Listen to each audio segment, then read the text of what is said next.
বাংলা প্রবন্ধ রচনা। দেশ ভ্রমণের উপকারিতা। ভূমিকা। বিশ্বভুবন আমারে ডেকেছে ভাই, চার দেয়ালের গণ্ডি ছেড়ে তাই তো ছুটে যায়।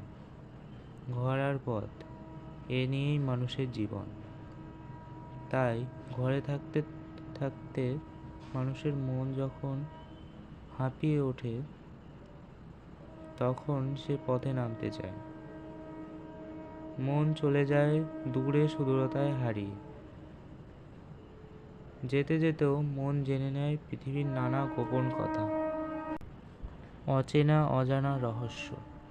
দীর্ঘজীবনের প্রান্তভূমিতে দাঁড়িয়ে বিশ্বকবি রবীন্দ্রনাথ ঠাকুরও হয়তো তাই বলেছিলেন, বিপুল এ পৃথিবীর কতটুকুই বা জানি, দেশে দেশে কত না নগর রাজধানী।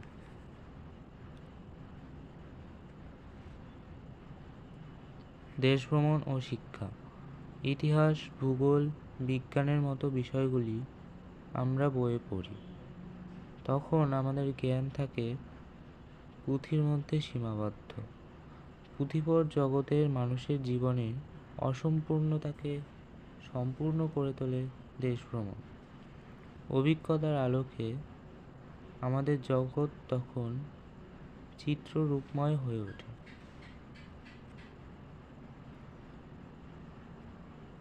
ভ্রমণে মুক্তি। গণ্ডিবদ্ধ জীবন থেকে দেশ ভ্রমণ আমাদের মনের বিস্তারকে খণ্ডিত করে।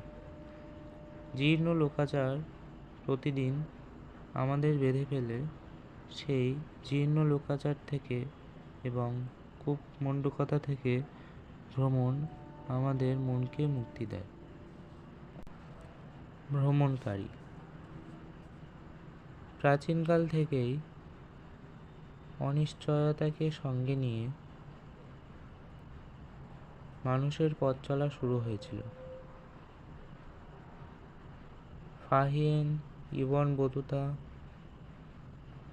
হিউয়েন সাং থেকে শুরু করে কলম্বাস, ভাস্কো দা গামা এভাবেই ভারতবর্ষে এসেছেন। ভারতবর্ষের সংবাদ পৌঁছে দিয়েছেন সুদূর প্রাচ্য থেকে পাশ্চাত্যের দেশগুলিতে। শিক্ষা অর্জনে ভ্রমণ।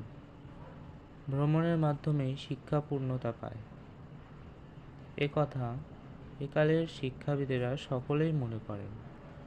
একালে তাই বিশেষজ্ঞদের এই মতামতকে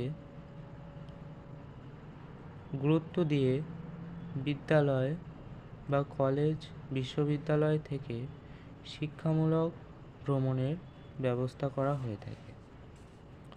উপসংহার।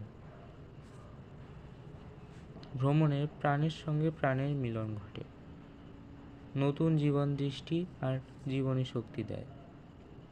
ভ্রমণকে কেন্দ্র করে গড়ে উঠেছে পর্যটন শিল্প। তাই একালে দেশ ভ্রমণ হয়ে উঠেছে জীবিকা অর্জনের হাতিয়ার।